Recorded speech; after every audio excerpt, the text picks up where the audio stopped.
Amables televidentes, los saludamos desde el Canal 2, el canal de nuestra gente, presentándoles un programa más de nuestra agenda. Hoy vamos a hablar con Carlos Holmes Trujillo García. Carlos Holmes Trujillo García lo conocemos todas las personas que o hemos nacido o hemos vivido en Cali en los últimos 20, 30 años. Primero porque su padre fue un gran caudillo liberal, Carlos Holmes Trujillo, padre, y porque él fue el primer alcalde popular, elegido por voto popular en 1988, después de que se hizo en el Congreso de la República la reforma que permitió que ya los alcaldes y los gobernadores no fueran nombrados sino elegidos, igual que los consejos y las asambleas departamentales. Estamos hablando de 1988, se van a cumplir 30 años de conmemorar esta fecha.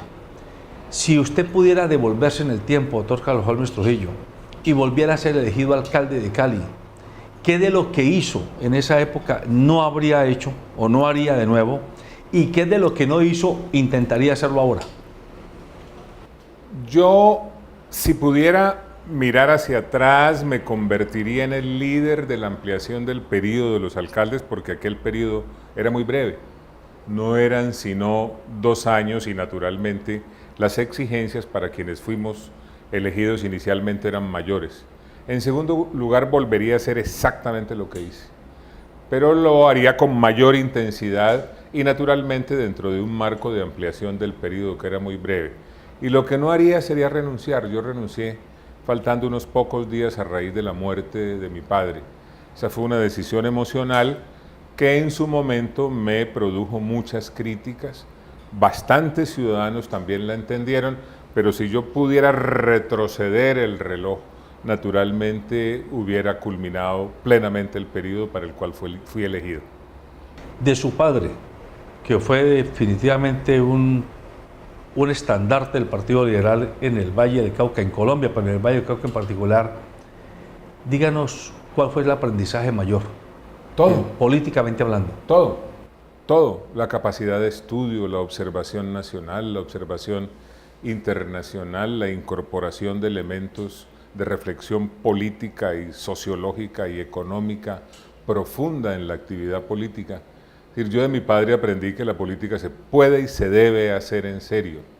Y además aprendí cómo es de difícil cuando se hace la política en serio tener que sufrir los embates del dinero contra las ideas, que fue una de las grandes batallas de mi padre, en compañía además de mi muy querido amigo de siempre, Armando Barona Mesa, quienes fundaron juntos un movimiento que fue una rebelión intelectual frente a las prácticas políticas de la época, de manera que a él le debo todo desde el punto de vista de la seriedad política y de la reflexión profunda sobre los temas del país.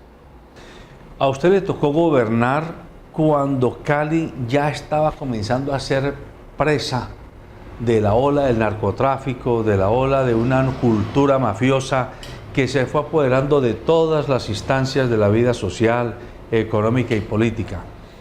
De alguna forma influyó ese hecho en ese desvertebramiento paulatino que comenzó a sufrir el Partido Liberal, partido del cual su padre y usted fueron estandartes. Por supuesto que sí. La verdad es que ese fenómeno del narcotráfico arrasó con una generación política, arrasó con muchos valores.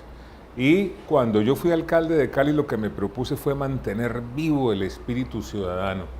Por esa razón creamos los centros de atención local integrada, para expresar una voluntad de atención de la administración municipal a la ciudadanía. Por eso creé el suyo como una manifestación de atención, servicio unificado y oportuno. Por eso inventé la teoría de los problemas símbolo, que señalé con precisión como aquellos que la gente reclamaba de solución urgente porque llevaban muchos años sin ser atendidos, y lo logramos. Y ahora déjenme decirle que es una de las más grandes satisfacciones de mi vida, estar en Cali y sentir que muchísima gente recuerda la alcaldía y que me dicen el mejor alcalde popular de Cali. Me llena de orgullo, me llena de satisfacción, porque fue la primera. Y además logramos hacer gestión en 2 años. Y digo logramos porque eso fue una tarea de equipo al cual perteneció, entre otras cosas, como secretario de gobierno, Armando Barona Mesa. A propósito de su alcaldía y de todo este proceso político en el que Colombia se ha embarcado en los últimos años, quien fue su secretario de Participación Ciudadana de Desarrollo Comunitario de la época, Henry Acosta Patiño, terminó siendo el facilitador del proceso de negociación entre el gobierno y las FARC, que terminó en el acuerdo que se firmó en el Teatro Colón en el anterior noviembre del 2016. El hecho de que Henry Acosta haya terminado jugando ese papel afectó en alguna medida las relaciones personales entre ustedes dos, que sé que fueron o siempre han sido unas relaciones muy cordiales, muy cercanas. ¿Cómo lee usted el papel que jugó Henry Acosta en ese proceso? En primer lugar, la relación personal con Henry no se ha afectado nunca. En segundo lugar, yo respeto profundamente el papel que Henry ha jugado en esta etapa de la vida nacional en cuanto dice relación con el proceso entre el gobierno y las FARC. Y en tercer lugar, yo he sido crítico, como lo conoce la opinión pública, de la manera como se adelantó el proceso, muy crítico de algunos puntos del acuerdo, y seguiré siendo crítico, y si llego a ser presidente haré todo lo posible para cambiar lo malo del acuerdo, porque eso es dañino para la nación. Bueno, entremos en materia con respecto a su candidatura o a su precandidatura. Usted es precandidato en este momento por el Centro Democrático. Usted está disputando la candidatura con Samuel Duque, Iván Duque, con María Rosario Guerra y con Rafael Nieto. Ellos son los tres competidores por la candidatura en el Centro Democrático. Usted, de acuerdo a su cálculo, a su experiencia, ¿usted considera que se van a alinear los astros para su candidatura por el Centro Democrático? ¿Qué le estoy ofreciendo yo al partido y al país? Es una hoja de vida. Yo soy un servidor público probado. En mí no hay una expectativa, sino una realidad, con ejecutorias concretas a lo largo de toda mi vida en los distintos cargos que he ocupado. Le estoy ofreciendo una visión desde el punto de vista de lo local, de lo regional, de lo nacional y de lo internacional. Es decir, le estoy ofreciendo un conocimiento y una experiencia que comprende todos los elementos que se requieren para ser un buen presidente de Colombia. Estoy además defendiendo el mecanismo de una consulta democrática, popular y abierta para elegir el candidato, de manera que lo que estoy es dispuesto a ganarme el corazón de la gente para obtener esa candidatura presidencial. ¿Qué le responde usted a los ciudadanos que de distintas vertientes consideran que el candidato del Centro Democrático no se va a elegir en una consulta abierta, como usted lo propone, sino por el bolígrafo de Álvaro Uribe Vélez? No, eso es una visión equivocada. Mire usted la decisión que tomó la última convención del partido. Esa decisión fue la de que el mecanismo sería el producto o será el producto de un consenso entre los precandidatos, naturalmente con la participación del expresidente Uribe y de la nueva dirección elegida en esa convención. Pero el elemento central de la decisión que tomó la convención es el consenso entre los precandidatos, de manera que el tema del bolígrafo está excluido. Está excluido. En la última convención del Centro Democrático hizo presencia otro vallecaucano ilustre también, Angelino Garzón. Hizo un discurso muy propositivo en relación con la manifestación de apoyo, de respaldo a las tesis del Centro Democrático de cara a la nueva legislatura. ¿Cuál es la lectura? ¿Cómo lo reciben en el Centro Democrático ustedes, no solo los precandidatos, sino los militantes del partido? Angelino. Recibimos con mucha simpatía la presencia del ex vicepresidente Angelino Garzón en la convención. Recibimos con mucha gratitud sus manifestaciones. Fueron reflexiones útiles, importantes, que tuvieron buen recibo en el seno de la convención, y yo vería hacia adelante a Angelino Garzón como un elemento muy importante en la gran coalición por Colombia que naturalmente estamos dispuestos a integrar para ganar la jefatura del Estado. ¿Y usted lo ve a él en la lista al Congreso? ¿Por el Centro Democrático? No sé, todo es posible en política. Yo no tengo idea acerca de si tiene o no una aspiración concreta. Valoro sí que hubiera asistido a la convención de Centro Democrático. Le agradezco inmensamente las generosísimas expresiones que allí emitió con respecto a quien le habla, y no hay duda de que Angelino es un protagonista de la vida nacional. Esperemos que sea posible estar juntos en esta batalla y en la integración de la gran coalición por Colombia. ¿Y su sentir con respecto al exprocurador Ordóñez en la línea de hacer una coalición con su movimiento?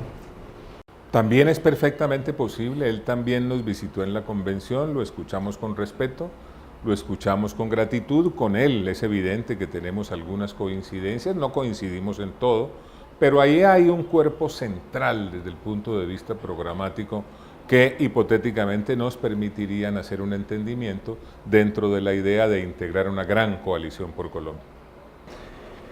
Hay un dirigente del Partido Conservador que ha comenzado a salir a las diversas instancias del país y es Luis Alfredo Ramos. Él está pendiente de que se le resuelva un problema judicial de la Corte Suprema de Justicia para definir su candidatura. Parece ser que él no aspira a ser candidato del Centro Democrático, aspira a ser candidato de una coalición donde sectores del Partido Conservador se alineen con sectores del Centro Democrático. ¿Cómo ve usted esa alternativa de candidatura de Luis Alfredo Ramos? No, Ramos es un hombre muy importante, yo tengo por él el mayor respeto. Estuve además acompañándolo muchísimo durante esa etapa en la cual injustamente estuvo detenido, lo visitaba con frecuencia para expresarle mi afecto y mi respeto y además mi acompañamiento. Y yo deseo que las circunstancias le permitan participar en este proceso político porque tengo claro que su presencia sería una gran contribución. A diferencia de lo que usted me dice, yo aspiro a ser candidato de Centro Democrático y en esa condición liderar una gran coalición por Colombia para llegar a la presidencia de la República. Coalición, por supuesto, que debe incluir a todos los colombianos, porque a mí la coalición que verdaderamente me importa es la coalición con todos y cada uno de mis compatriotas. ¿Por qué salió usted del Partido Liberal, doctor Carlos Holmes, y terminó el Centro Democrático? Esa pregunta lo que quiere es que nos cuente a los televidentes e internautas que nos ven y a mí, un líder natural del Partido Liberal. Es que usted es, con su padre, líderes naturales del Partido Liberal, del gran Partido Liberal, como dicen los viejos. ¿Por qué no terminó dando la batalla dentro del Partido Liberal para ganar esa nueva oxigenación que requería el partido? Y terminó usted, digámoslo, aparcando su ideario del color rojo del Partido Liberal y terminó en el Centro Democrático. Yo soy un liberal que dejó de hacer política electoral dentro del Partido Liberal. Y dejé de hacer política electoral en el liberalismo porque vi que el liberalismo estaba siendo arrasado por las malas prácticas y no quise de ninguna manera hacer parte de esa tendencia que resultó muy evidente. Dejé de hacer política electoral en el Partido Liberal porque cerraban los espacios. Déjeme contarle una anécdota. Yo asistí a una convención del liberalismo presidida por el expresidente Julio César Turbay, en ese momento era secretario del partido, el hoy gobernador del Atlántico, el doctor Verano de la Rosa. Convención en la cual tenía el propósito de anunciar mi precandidatura presidencial. Esa intervención estaba prevista en la agenda de la convención y se dieron todas las mañas necesarias para levantar la convención antes de que llegara mi turno para intervenir en dicha convención con el propósito que le señalo. Dije yo entonces, malas prácticas, se está arrasando el liberalismo, miren ustedes lo que sucede dentro del partido, no tiene sentido. Me dediqué entonces a servirle a Colombia en otras instancias, básicamente en la instancia internacional, y cuando el expresidente Uribe plantea la creación de Centro Democrático, yo me sentí como liberal, me siento como liberal, muy bien interpretado en los pilares programáticos de Centro Democrático. Yo como liberal lucho en favor de la seguridad, ¿quién no lo hace? Yo como liberal lucho en favor de que haya más inversión, para que haya más y mejor empleo. Yo como liberal lucho en favor de la cohesión social. Yo como liberal lucho en favor del diálogo popular, de manera que ese pilar programático de Centro Democrático me permite sentirme muy cómodo, entre otras cosas porque el expresidente Uribe nació en el Partido Liberal y aún hoy se autocalifica como un liberal de la base. Sí, es que usted coincide exactamente. Álvaro Uribe y usted son de ese viejo, y no viejo peyorativamente hablando, de ese viejo partido que tiene unas bases históricas. Déjeme contarle cosas. Cuéntelas. Déjeme contarle cosas. Uribe y yo pertenecimos al mismo sector del liberalismo en su momento. Uribe, cuando se rebeló en Antioquia para abrirse espacio contra el más importante elector que tenía el Partido Liberal, el senador Bernardo Guerra Serna, naturalmente era sujeto de muchos ataques. Y yo iba a cuidarlo para que no lo golpearan tanto en mi condición de secretario general del liberalismo, siendo jefe del partido, el expresidente López Miquelsen. Como alto comisionado para la paz fui muchas veces a Antioquia a ayudarlo a contener la reacción que tenían muchos alcaldes por los niveles de violencia tremendos que en ese momento se vivían. Con esto lo que le quiero decir es que tengo una vieja relación con el expresidente Uribe, admiro su liderazgo, creo que es el único liderazgo real que en este momento, desde el punto de vista político, tiene el país, y me siento muy cómodo defendiendo seguridad para los colombianos, más inversión en el país para que haya más y mejor empleo, inclusión social, buen manejo de los recursos del Estado y mucho diálogo popular. Sí, Álvaro Uribe es, como usted, liberales de pedigrí, pero Juan Manuel Santos también es un liberal de pedigrí. Tío, abuelo, presidente de la República. ¿Por qué ustedes dos, Álvaro Uribe y usted, ahora los junto a los dos, tan dedicados a cuestionar a ese otro liberal? ¿Qué es lo tan malo que ha hecho ese otro liberal de pedigrí que a ustedes no los convence? Hombre, yo creo que Santos volvió trizas a Colombia. En primer lugar, volvió trizas la soberanía popular, cuando desconoció las razones por las cuales el pueblo lo eligió como presidente de la República. A él lo eligieron para darle continuidad a una política, y en el discurso de posesión resolvió cambiarla. En segundo lugar, resolvió entregar el país desde el punto de vista institucional. No es poca cosa que un acuerdo suscrito por él y Timochenko haga parte hoy de la Constitución Nacional por la puerta de atrás, vía el bloque de constitucionalidad. Eso genera una inseguridad jurídica tremenda y además castra la democracia. ¿Por qué castra la democracia? Porque tiene la pretensión de que ese acuerdo incorporado en la Constitución no pueda ser tocado por nadie en el curso de los próximos 3 periodos presidenciales. Entonces, ¿las elecciones para qué se hacen?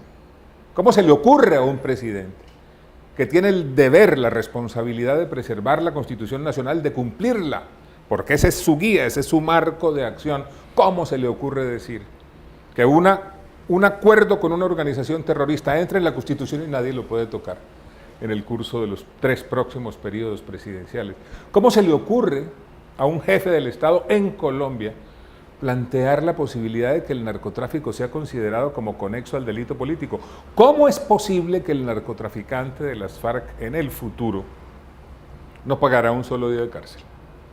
Podrá ser elegido inmediatamente y no podrá ser extraditado. ¿Ese es un buen mensaje para Colombia? ¿Ese es un buen mensaje para la comunidad internacional? Por eso, soy crítico y seguiré siendo crítico de la administración de Juan Manuel Santos.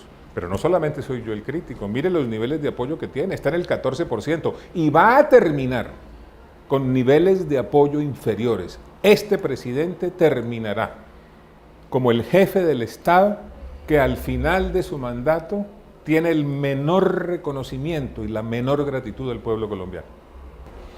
Doctor Carlos Holmes, cuando estaban en pleno proceso de negociación, tanto el presidente Juan Manuel Santos como el líder de las FARC, Timochenko, invitaron a Álvaro Uribe Vélez y a grupos de sus dignatarios que lo representaran a que fueran a la mesa de negociación en La Habana. Yo tuve la oportunidad de preguntarle a Álvaro Uribe Vélez por qué no había aceptado, por qué esa resistencia civil a la que él llamó desde el año pasado no había aprovechado más bien la invitación a que irse allá a sentarse con sus colegas, sus copartidarios, a ponerle los puntos sobre las íes a esa negociación complicada que ustedes están cuestionando. Ahora esa pregunta se la repito a usted. ¿Por qué este cuestionamiento tan duro a un hecho acabado cuando estaban haciendo el partido y no participaron directamente en la mesa ustedes? Déjeme contarle, no le voy a dar no una opinión, sino que le voy a contar hechos concretos. Cuando se produjo el plebiscito y él no ganó, el expresidente Uribe, en un gesto patriótico que merece un altísimo reconocimiento, planteó un diálogo con el gobierno nacional. Nos sentamos entonces los sectores del no a hablar con el gobierno. Se llegó a elaborar un documento que se llamó Documento de Propuestas y Opciones. ¿Eso qué quería decir? Que los sectores del no hicieron un resumen y balance de sus propuestas y en una segunda columna un balance de las opciones aceptables dentro de la perspectiva de los cambios que debían hacérsele a ese acuerdo porque así lo había decidido el pueblo colombiano. Cuando terminó ese proceso de negociaciones, de conversaciones, le dijimos al gobierno, estamos listos para lo que sea. Si hay que ir a La Habana, vamos a La Habana. Si hay que recibir una delegación de La Habana, recibimos una delegación de La Habana. Si hay que participar en un cuarto de al lado en La Habana, estamos listos. Si hay que recibir un vocero para analizar esto, estamos listos. Si hay que establecer una línea telefónica para hacer las consultas, estamos listos. Es decir, le dimos un menú de opciones tan amplio al gobierno en Pero después del plebiscito. Después del plebiscito. Yo estoy preguntando es antes del plebiscito. Porque no tenía sentido, porque nosotros criticábamos desde el principio el procedimiento. Pero lo fundamental de esto es la etapa del plebiscito, porque esa es la hora en la cual el pueblo colombiano se pronuncia sobre el acuerdo. A partir de ese momento esa historia se partió en dos. Y lo fundamental de las actitudes hay que mirarlo es dentro de esa segunda etapa, no dentro de la etapa apenas previa. Y con esto lo que le estoy diciendo es que tuvimos toda la disposición, pero le voy a contar una cosa adicional. Aún después de que el presidente erróneamente le anuncia al país que ya había llegado a un acuerdo con las FARC después del plebiscito, dijimos, estamos dispuestos a reunirnos con las FARC en Bogotá, el gobierno no dejó. Entonces, ese cuento de que nosotros nunca tuvimos disposición para lo que usted señala es puro cuento, es otra mentira. Como usted aspira a ser presidente de Colombia, es bueno que nos cuente a todos. ¿Usted suscribe las palabras de Fernando Londoño cuando dice que el acuerdo como se firmó hay que hacerlo trizas? No, no la suscribo. No la suscribo porque esa es la posición muy respetable del doctor Londoño, a quien yo aprecio y admiro mucho, pero esa no es la posición del partido. Nosotros defendimos en el curso de la batalla del plebiscito que el pueblo colombiano votara en favor del no para buscar un acuerdo mejor. No se trataba de arrasar con todo. Y nuestra posición es, vamos a respetar todo lo que haga posible la desaparición de las FARC como Fuerza Armada Ilegal. Pero vamos a cambiar aquello que es malo para Colombia. Esa es nuestra posición. Bueno, ese es un buen mensaje. Es un mensaje que tranquiliza mucho. Es el mensaje real, esa es la posición del partido. Y esto lo digo con el mayor respeto por Fernando Londoño, no faltaría más. Correcto. Bueno, las elecciones del año 2018 quizás van a ser las elecciones más polarizadas que ha tenido Colombia. Yo diría que después de la constitución del Frente Nacional, no sé si usted acepta y coincide con mi apreciación, pues el Frente Nacional era el producto de parar una violencia de 20 años que venía arrasando el país y ahora vamos a parar, entre comillas, o a exacerbar ánimos frente a este intento de hacer un acuerdo con las fuerzas insurgentes del país. No sabemos qué va a pasar de aquí a mayo con el ELN, pero asumamos que va a seguir la dinámica de intentar hacer esos acuerdos. La pregunta es, usted no va a hacer trizas el acuerdo, pero su agenda de gobierno, si usted se eligió presidente, va a estar marcada mayoritariamente por reposicionar a las FARC y al ELN en cuanto a los acuerdos que se hicieron en este gobierno. No, mi posición es clarísima en eso. Yo haré todo lo posible para darle cumplimiento a los puntos del acuerdo que permitan el desarme, la reincorporación y la desmovilización de las FARC como grupo armado ilegal. Respetaré los puntos del acuerdo que faciliten que esas armas que han usado contra los colombianos queden en poder de las Naciones Unidas. Y respetaré los puntos del acuerdo que les den garantías desde el punto de vista de la seguridad jurídica, de la seguridad física y de la seguridad socioeconómica. Pero haré todo lo posible para sacar ese acuerdo de la Constitución Nacional porque eso es un insulto a la institucionalidad colombiana y la ruptura total de la estructura constitucional del país. Haré todo lo posible para que los pronunciamientos populares tengan validez, porque no acepto que un acuerdo Santos-Timochenko se lleve de calle la soberanía popular, que es la esencia del sistema democrático. Haré todo lo posible para que el narcotráfico no sea un delito conexo al delito político, sino para que tenga un tratamiento independiente con alivios judiciales, por supuesto. Haré todo lo posible para que finalmente quede claro que todo el país quiere la paz, pero muy buena parte del país está en contra de algunos puntos del acuerdo. Y permítame decirle lo siguiente, aquí el que dividió artificialmente a Colombia fue Santos. El país no está polarizado, el país quiere la paz. Y la mayoría se expresó en contra de algunos puntos de ese acuerdo.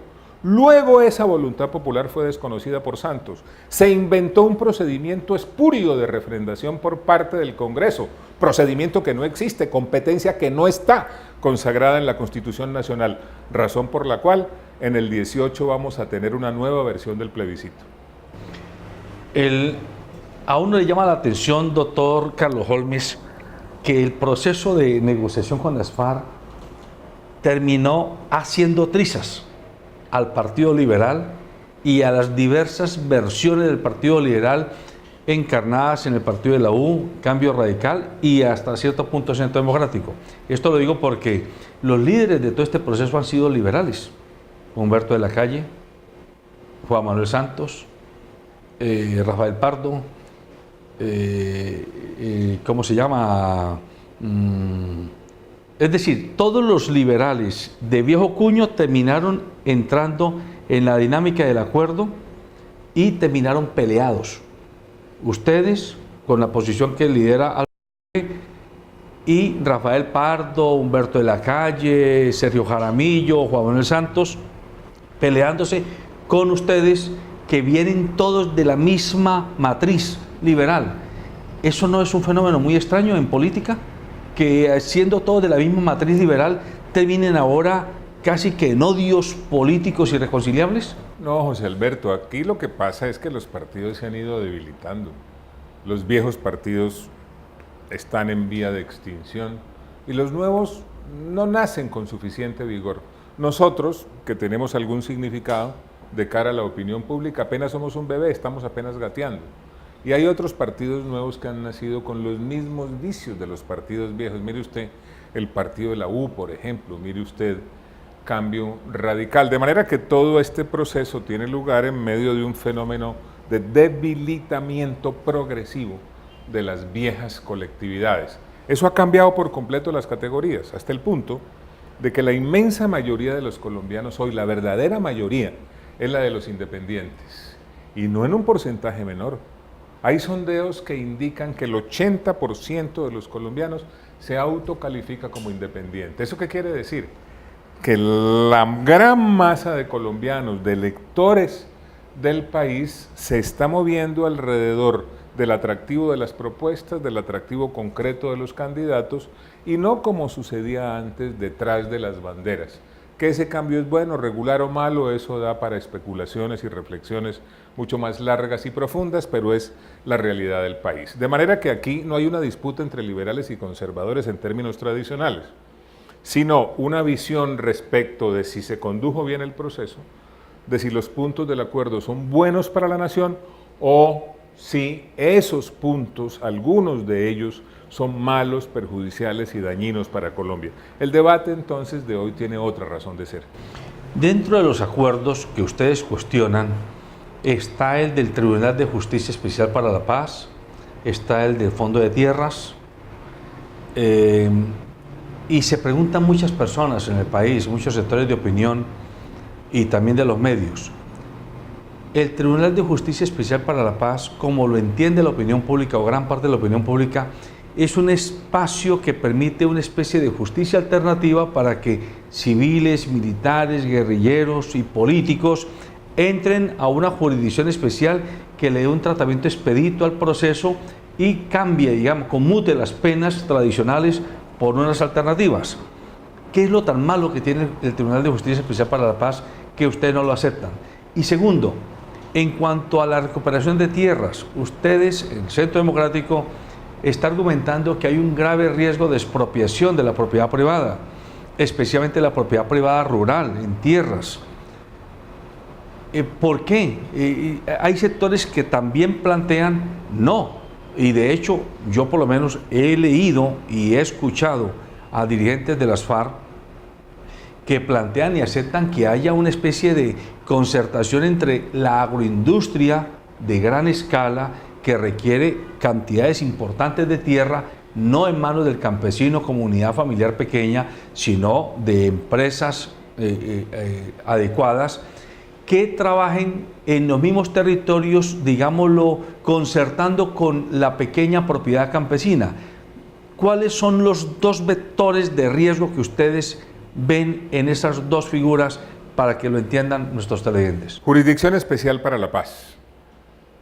El gobierno lo que hizo fue aceptar el concepto de justicia en las FARC. ¿Qué decían las FARC? Señor, usted a mí no me va a aplicar las mismas leyes que le ha aplicado a los otros. ¿Qué hizo el gobierno? Aceptó una jurisdicción nueva, paralela a la jurisdicción ordinaria. ¿Qué le decían las FARC al gobierno? Usted a mí, señor, no me mete ni un solo día a la cárcel. ¿Qué hizo el gobierno? Aceptar que no se irá ni un solo día para la cárcel. ¿Qué le decían las FARC al gobierno? Usted, señor, tiene que tener claro que eso no es para juzgarme a mí, miembro de las FARC, sino para juzgarnos a todos. Como si la justicia ordinaria no estuviera ya avanzando en el juzgamiento de políticos, de civiles y de altos oficiales y oficiales de otro rango de las Fuerzas Armadas de la Nación. Le dio gusto a las FARC, aceptó el concepto de justicia de las FARC, acabó con una sana tradición que el país tenía y que se reflejaba a lo largo de la historia en la expedición de leyes en cada proceso para facilitar el desarme, la desmovilización y la reinserción. Hubo leyes en el caso del M-19, del EPL, del PRT, del Quintín-Name, de la corriente de renovación socialista, pero a las FARC había que hacerle una jurisdicción especial. Una jurisdicción especial que se lleva de calle todo. Aquí está Armando Barona. Se lleva de calle el principio del juez natural. Eso es una fuente de inseguridad jurídica tremenda para usted, para cualquier colombiano. Se lleva de calle el principio de legalidad. Eso es una fuente de inseguridad jurídica para usted y para cualquier colombiano. Acaba con el principio de no retroactividad en materia penal. Ese es un peligro para usted y para cualquier colombiano. Incorpora además competencias que no define y que pueden tener relevancia penal. Le da competencia al tribunal para investigar la autoría directa e indirecta de crímenes cometidos con ocasión del conflicto y no dice que es la autoría indirecta de un delito cometido con ocasión del conflicto. Faculta a ese tribunal para crear tipos penales nuevos, nacidos de ese tribunal. Esas son las objeciones y hay muchas más. Yo tengo que decirle a los colombianos que esa Jurisdicción Especial para la Paz es un riesgo tremendo y puede llegar a convertirse en un tribunal político revanchista, a través del cual las FARC tratarán de cobrarse viejas cuentas contra sus enemigos que hicieron política en la democracia. Permítame una interpelación. ¿Quiere eso decir que si usted es presidente de Colombia, esa será una de sus prioridades, intentar que se haga un ajuste, un reajuste a esa negociación para cambiar ese Tribunal Especial para la Paz y crear unas leyes, fomentar, promover unas leyes que no les desconozcan a las guerrillas cierto tipo de garantías, digámoslo, en su reincorporación, pero que, como usted bien lo dice, no se lleve de calle la estructura jurídica del país? Así es exactamente eso. Pero le pongo un ejemplo para mejor comprensión de la ciudadanía. ¿Qué es el principio del juez natural? Nadie podrá ser juzgado sino por tribunal preexistente en el momento de la comisión del delito. Ese es el principio y es una seguridad jurídica democrática para todos los ciudadanos. Ahora, ¿qué pasa? Se crea un tribunal hoy y ese tribunal puede investigar conductas, quién sabe desde cuándo hacia el pasado, porque, entre otras cosas, uno de los graves problemas que tiene esa jurisdicción es que no tiene una competencia temporal definida. Pueden empezar a investigar conductas desde el 45, 50, 55, 60.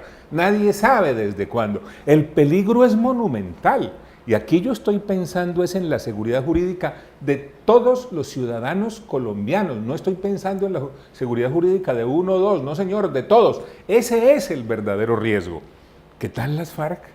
Después de 50 años de atrocidades, sacándose clavos porque tienen el Tribunal Especial para la Paz para eso. ¿Usted se imagina el peligro?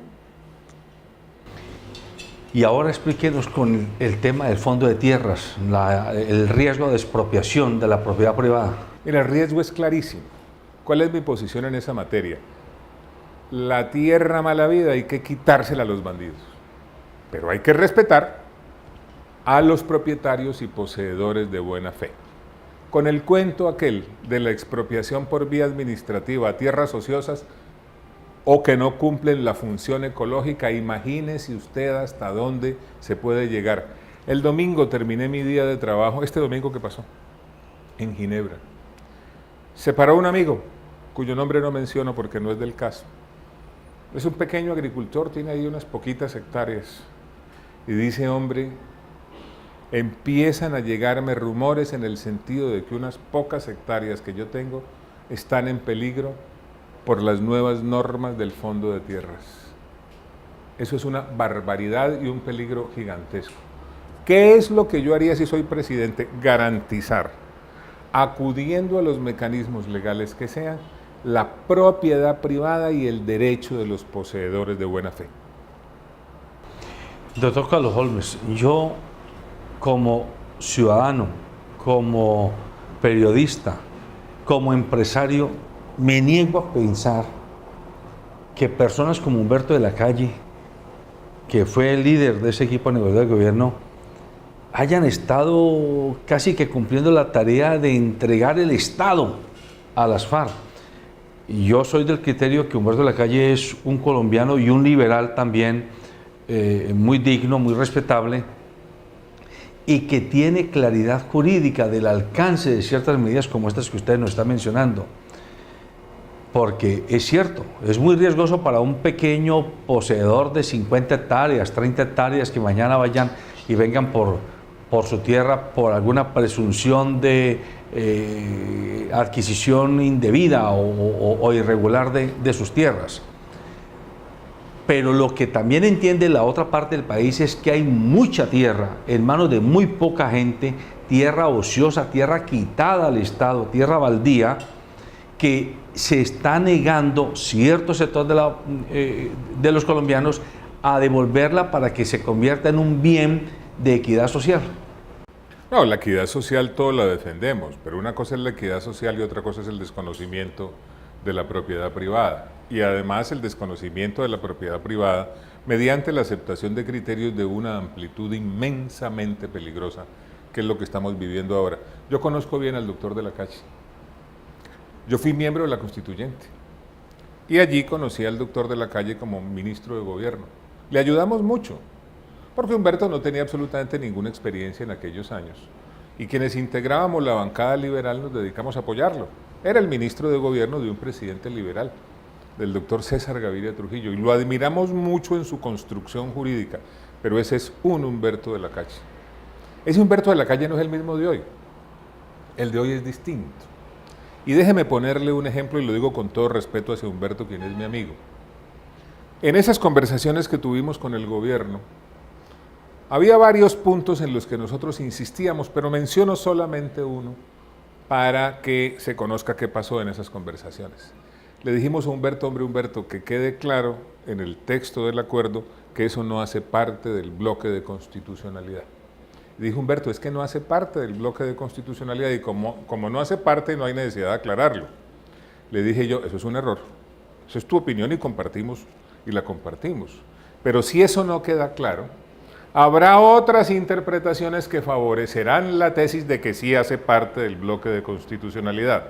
O sea que si eso no queda totalmente claro en el acuerdo, debidamente prescrito, en el acuerdo vamos a correr primero el riesgo y segundo, estaremos frente a la realidad de que sí hace parte del bloque de constitucionalidad. Y dijo Humberto, no es necesario. ¿Qué pasa hoy? Pues que hace parte del bloque de constitucionalidad. Y si quiere le cuento más cosas, para que usted vea cómo ha cambiado Humberto de la Calle Lombana. ¿Qué le pasó al Humberto de hoy? Que vio en La Paz la candidatura presidencial. Y ahora todos los argumentos que hace Humberto son para defender eso. Pero eso no es el jurista del 91, ese es el político del 2017. ¿Usted cree que él aspira a ser presidente de Colombia? No le quepa ni la más elemental duda. O sea, ¿usted va a competir con él? Estaré encantado de competir con él. Pero ¿está seguro Para que discutamos estas pero cosas. ¿Está seguro que va a ser su contendor político? Pues yo no sé si será mi contendor, pero sé que va a ser uno de mis contendores. Bueno, sigamos. ¿Admite usted, doctor Carlos Holmes, que de todas maneras desde el Centro Democrático ha habido algunas equivocaciones en todo este manejo de información, de desinformación, de medias verdades que se han dado, especialmente en lo que tiene que ver con la campaña por el no? El miembro del Centro Democrático que lideró la campaña, que gerenció la campaña, ahora, el domingo pasado, la revista Semana, Daniel Coronel, sacó los audios de la entrevista completa que se le hizo a este señor en el periódico La República. Y allí se ratifica que la idea no era argumentar, sino exacerbar ánimos, que era emberracar a la gente, literalmente hablando. Usted es un hombre de talante liberal. Los hombres de talante liberales se distinguen por su capacidad argumental y porque defienden ideas. ¿Usted acepta que eso haya ocurrido? Hombre, ahí tampoco le doy una opinión, sino que le cuento hechos.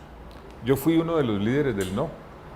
Yo tuve la vocería de Centro Democrático en defensa del no. Y le voy a contar qué hacía yo. Me iba a las universidades, me iba a las organizaciones sociales, me iba a las organizaciones populares, me iba a las organizaciones empresariales a explicar lo malo del acuerdo, y le voy a contar una anécdota para que vea lo que hacía. Un día me invita a la Universidad de los Andes a un foro de altísimo nivel que ellos tienen, que se llama Foro de Presidentes. Ese foro de presidentes está integrado exclusivamente por presidentes de empresas. Estamos hablando de unos 65, 70 presidentes de empresas más o menos.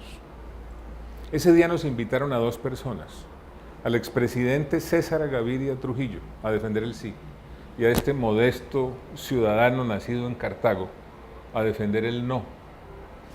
Antes de que iniciara el evento hicieron un sondeo, a ver cómo estaba la posición de cerca de 70 presidentes de empresas frente al acuerdo.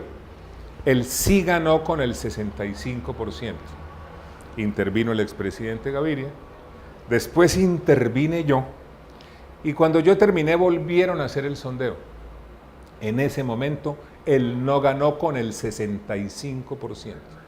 En 2 horas de debate con un expresidente de la República cambió la opinión sobre el acuerdo de cerca de 70 empresarios colombianos. Esa era la profundidad del debate que dimos durante la campaña en favor del no. Pero no me respondió la pregunta. Claro que se la respondí con un hecho concreto. Claro, lleno de algo. No me dediqué a emberracarlos. Que habla de usted. Pero yo estoy es que esa fue la campaña. Pero usted hace parte del Centro Democrático. Pero por supuesto. Y en el Centro Democrático hubo errores como ese. Claro que. Pero ¿y qué lo tal? Admite. ¿Y qué tal los del gobierno? ¿Usted no se acuerda del presidente Santos diciendo, si él no gana habrá terrorismo urbano? ¿No se acuerda? ¿Usted no se acuerda del doctor de la calle diciendo, esto es absolutamente imposible, esto no se puede tocar y no podemos perder 4 o 5 años de negociaciones? ¿No se acuerda? ¿Y usted no se acuerda de la canciller diciendo, si él no gana sale corriendo la comunidad internacional y no recibiremos jamás nuevamente apoyo? ¿No se acuerda de eso? Para que no hablemos de mentiras. Bueno, a propósito de eso, ¿y usted qué lectura le hacía al premio Nobel 7 días después del no? ¿O 5 días después de haber ganado el no? Mire, el daño que hizo esa fecha fue tremendo. ¿Por qué hizo un gran daño? Porque Santos resolvió presionar la finalización de ese proceso de conversaciones con las FARC después del plebiscito. ¿Por qué lo presionó? Porque sentía que no podía llegar a recibir el premio Nobel precedido de una derrota en su propio país con respecto al acuerdo. Entonces, lo que hizo fue presionar eso, perdió la oportunidad de construir un gran acuerdo nacional para la paz y se fue a Oslo con el trofeo a exhibirlo. Recibió el Nobel, pero le hizo un gran daño a Colombia, porque la posibilidad de construir un acuerdo nacional para la paz era real.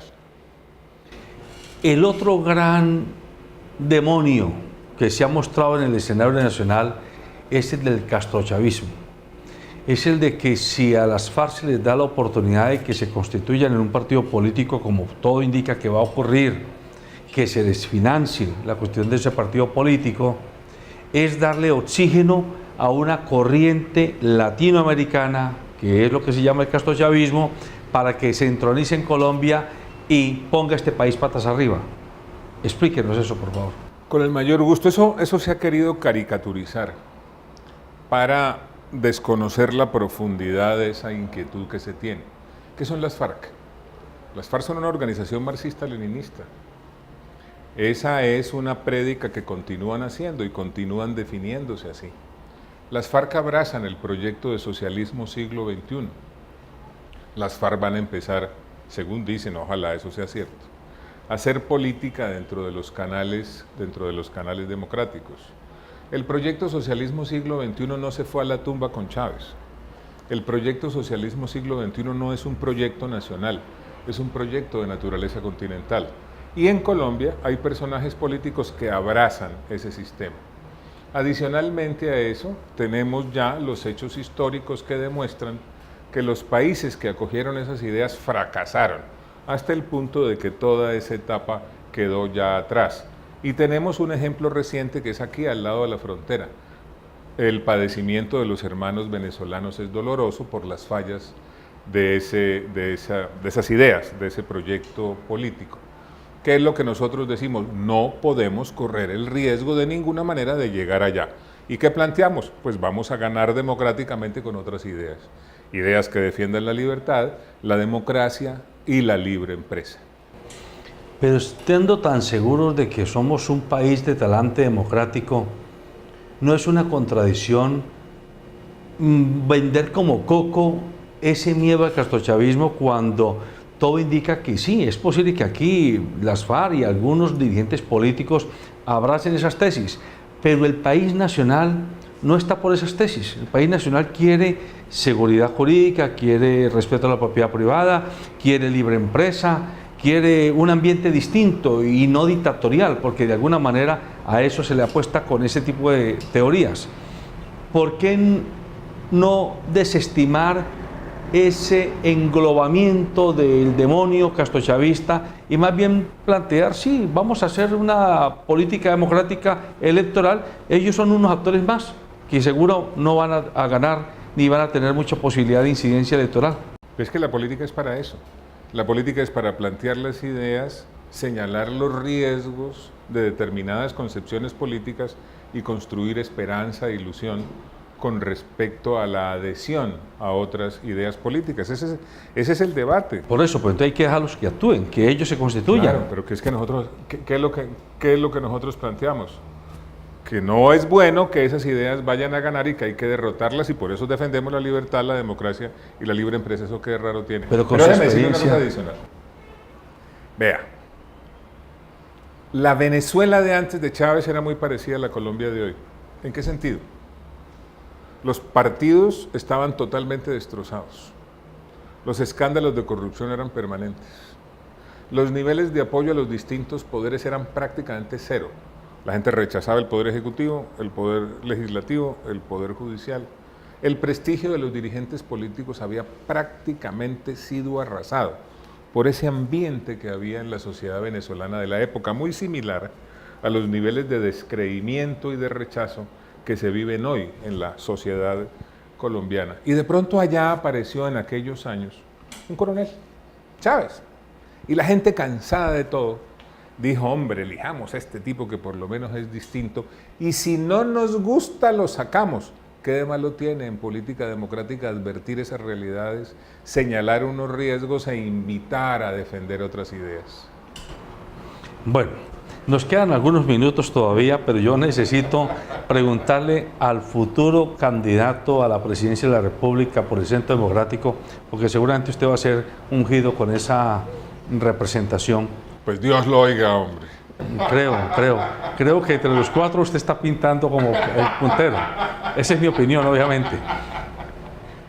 Quiero ir, aparte ya de las FARC, del acuerdo, de todo este lío que hemos hablado, 2 proyectos o 3 proyectos presidenciales en cabeza de Carlos Holmes Trujillo para la Colombia de los próximos años? Primero, ¿a qué líneas le va a apuntar? Primero, mi prioridad, crear las condiciones para que la economía colombiana crezca rápidamente. Que la economía crezca a un mínimo del 7% en forma sostenible. ¿Cómo? Disminuyendo los impuestos, haciendo una tarea muy fuerte de control a la evasión, acabando con toda la tramitomanía innecesaria, acabando con todos los requisitos innecesarios que terminan siendo peajes en favor de la corrupción. ¿Y cómo podemos creer que eso sí se va a cumplir, hombre, cuando los presidentes de los últimos 20 años nos han dicho lo mismo? ¿Por qué cree usted que en Cali recuerdan mi alcaldía, que fue la primera por elección popular? Porque hice lo que dije que iba a hacer. ¿Quién es el autor de la figura del voto programático en la Constitución Nacional?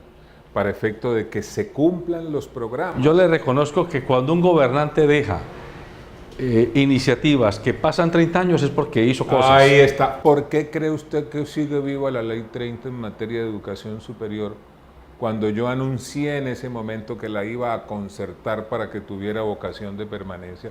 ¿Por qué están los Cali en todas las colonias? Entonces, venga, repítanos pues qué es lo que va a hacer usted para defender. Bueno. Para que le quede claro que yo sí hago lo que digo. Bueno, entonces, a ver, para poderse lo está recordando cuando sea presidente. Seguridad jurídica para el inversionista nacional.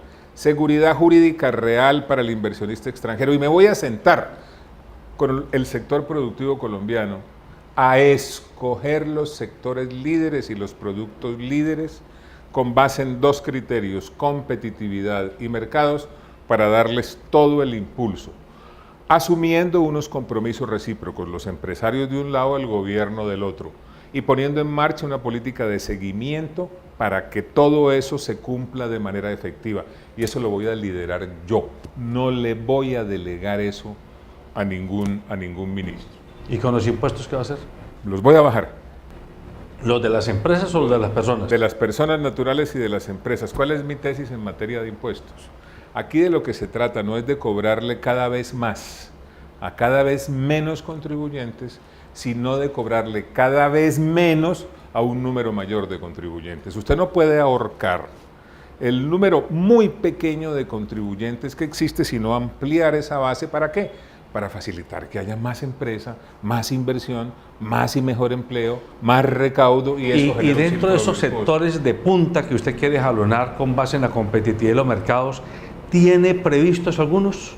Voy a ponerle mucho cuidado al sector agropecuario colombiano, porque ahí veo unas posibilidades reales de competitividad y de mercados. Voy a aumentar la inversión en innovación. Nosotros no podemos seguir con el 0.22% del PIB. Nosotros no podemos crecer. O sea, usted no va a acabar a conciencias. Lo voy a fortalecer todo lo que tenga que ver con innovación. ¿Por qué? Porque yo no me resigno a que Colombia tenga 386 investigadores por millón de habitantes, cuando España tiene 4.700. ¿Va a fortalecer la universidad pública? No le quepa ninguna duda de que la educación será una prioridad, pero con esta visión. Aquí lo que falta es la construcción de una verdadera política integral y de Estado. Eso es lo que no hemos tenido. Yo concibo las elecciones del 18 como un mandato para el presidente elegido tendiente a concertar esa política con todos los actores del sector educativo. Y le suelto otra propuesta, que la planteé en Cali hace unos días en materia de seguridad. Voy a poner en marcha el programa CASA, Centros de Acción Solidaria Anticriminal. ¿Cuál es la filosofía del programa? ¿En qué espacio puede usted encontrar mayor solidaridad y sentimiento de unidad que en la casa? ¿Cuáles son los elementos del programa? Primero, liderazgo presidencial en lo nacional, liderazgo de los gobernadores en lo departamental y liderazgo de los alcaldes en lo regional. ¿Para qué? Para fortalecer el elemento de participación de la ciudadanía en materia de seguridad. ¿Cuál es la idea del programa? Avanzar hacia una nueva cultura de seguridad ciudadana. ¿Que se exprese dónde? Que se exprese en distintos espacios. Primer espacio, cuadras seguras. Segundo espacio, barrios seguros. Tercer espacio, comunas seguras. Cuarto espacio, municipios seguros. ¿Cuál es en cada uno de esos espacios el centro de acción solidaria anticriminal? En las cuadras, conversaciones sobre seguridad. En los barrios, asambleas de barrios sobre seguridad. En las comunas, consejos comunitarios de seguridad.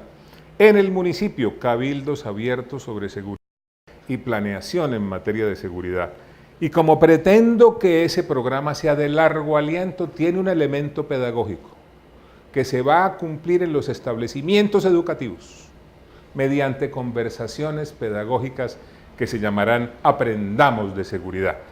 Este elemento de solidaridad ciudadana es esencial para que haya seguridad. Así lo demuestran ejemplos como el de Neighborhood Watch, por ejemplo, en Australia y en Inglaterra, y el programa Cero Tolerancia que puso en marcha Giuliani en Nueva York con un éxito indescriptible.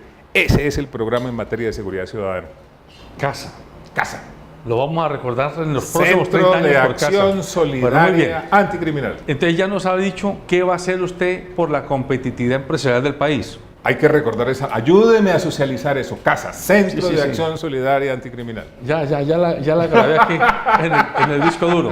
Bueno, ahí ya nos mostró un camino. El presidente Carlos Holmes Trujillo va a liderar esa línea de actuación por la competitividad empresarial. Otro campo, otra prioridad a la que usted le vaya a poner sus energías. Educación, sin duda ninguna, con el criterio que ya le señalé.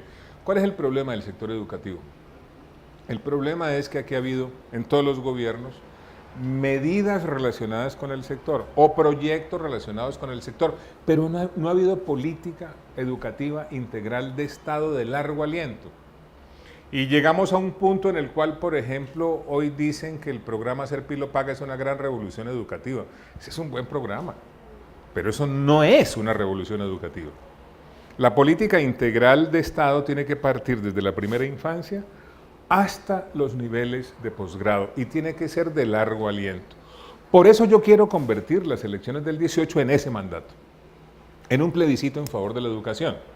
Y el mandato que recibirá el presidente, yo espero hacerlo, será concertar esa política educativa integral y de Estado con todos los actores del sector. Prioritario. Bueno, eso también es muy venturoso. Si se da, eso es un salto importantísimo para el país. Y eso es posible. Yo concerté la ley 30, yo sé que ahora hay que modificarla. Yo por eso estoy recordando los Cali en la ciudad de Cali, la ley 30 a nivel nacional y los CASA dentro de 30 años. Bueno, vamos a seguir. Quiero hacerle, me quedan muy pocos minutos. ¿Qué va a hacer el presidente Carlos Holmes Trujillo con el Pacífico colombiano? Hoy, mire, yo estoy estudiando ese tema desde cuando era un muchacho estudiante en el Japón.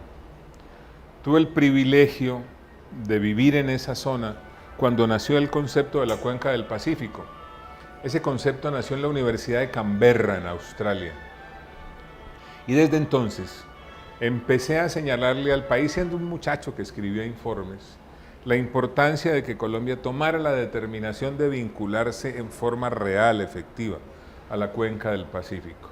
Si yo soy presidente con esos antecedentes, actuaré en el Valle del Cauca con una visión de prioridad. Este departamento es prioritario, es el mío y mi corazón está aquí y aquí nací, pero además de eso es prioritario en esta región de Colombia, es prioritario en términos internacionales y Buenaventura es prioritaria, de manera que yo miraré la acción en el Valle y frente al Pacífico como una verdadera prioridad nacional e internacional. El último minuto. Carlos Holmes Trujillo es vallecaucano. ¿Tenemos posibilidades reales los vallecaucanos de tener en usted un presidente de la República? Pero claro que sí. La posibilidad es real, existe, tenemos esa opción, hay que trabajarla. Este departamento merece un presidente de la República porque los presidentes tienen que ser de otras zonas de Colombia. Nosotros tenemos capacidad, tenemos condiciones, tenemos significado en el orden nacional, tenemos significado en el orden internacional y con mi nombre esa opción es real. Yo le pido a mis coterranos que me ayuden, que me acompañen, que transitemos juntos este camino para que el Valle vuelva a ser lo que alguna vez fue. Muy bien, amables televidentes, hemos tenido este rato de conversación con el doctor Carlos Holmes Trujillo. Él aspira a ser ungido como candidato oficial del Centro Democrático a la presidencia de la República para la legislatura que inicia en el año 2018, en agosto del 2018, y ya nos ha anunciado no solo sus inquietudes políticas con respecto a los acuerdos que se han firmado con las FARC en este gobierno, sino sus prioridades hacia adelante con el país que tendrá en sus manos si así deciden los electores que él sea quien se ponga como capitán del barco llamado Colombia. Es vallecucano, es un hombre de ejecutorias, no es aprendiz de brujo, sabe de política, sabe de gobierno, sabe de gestión pública y sobre todo, algo que no tocamos porque el tiempo no nos lo permitió, es un hombre con una amplísima trayectoria internacional, a nivel de la diplomacia, a nivel de las relaciones con otros estados, y a Colombia le hace falta gente que sea capaz de mirar con prismas variados la realidad mundial. Esperemos que usted, escuchándolo, decida darle su voto. Y yo, como director de Canal 2, espero que cuando sea presidente, aquí vuelva a este canal, al Canal 2, a contarles a ustedes y a contarnos a nosotros qué está haciendo y por qué lo está haciendo. Buenos días.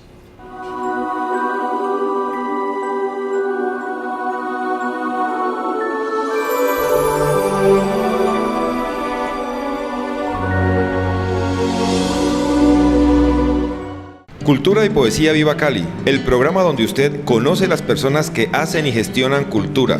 También disfrute las historias del Cali Viejo en la sección Añoranzas con Jorge Santa Cruz.